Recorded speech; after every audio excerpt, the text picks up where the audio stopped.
తెలుగులో విడుదలైన devil's double next level సినిమా ఓటీటీలోకి అడుగుపెట్టనుంది. పాట వివాదం తర్వాత ఈ సినిమా ప్రేక్షకుల దృష్టిని ఆకర్షించింది. సంతానం నటనతో ఈ చిత్రం ఎలా ఉంటుందో చూడాలని అందరూ ఆసక్తిగా ఎదురుచూస్తున్నారు. ఓటీటీలోకి మరో హారర్ కామెడీ సినిమా వచ్చేందుకు రెడీ అయింది.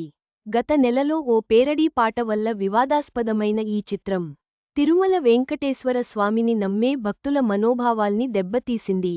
పలుచోట్ల కేసులు కూడా నమోదయ్యాయి. అలా వార్తల్లో నిలిచింది. ఇప్పుడు ఈ cinema OTT streaming date fix చేసుకుంది. ఇంతకీ ఏంటా చిత్రం? ఎప్పుడు రాబోతుంది? తమిళ కమెడియన్ సంతానం హీరోగా నటించిన comedy movie devil's double next level May 16న తెలుగు, తమిళ భాషల్లో రిలీజైంది. కానీ కంటెంట్ తేలిపోవడంతో ఘోరమైన డిజాస్టర్గా నిలిచింది. అయితే గోవింద అంటూ సాగే దేవుడి పాటని ఇందులో పేరడీ చేయడం కాంట్రవర్సీకి కేరాఫ్ అయింది.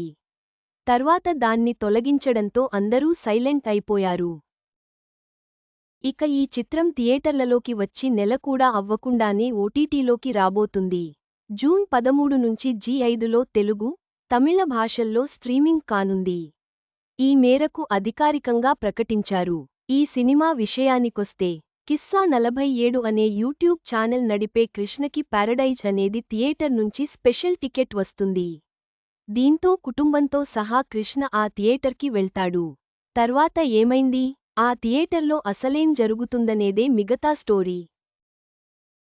చివరగా డెవిల్స్ డబుల్ నెక్స్ట్ లెవెల్ సినిమా ఓటీటీ ప్రేక్షకులను అలరించడానికి సిద్ధమైంది.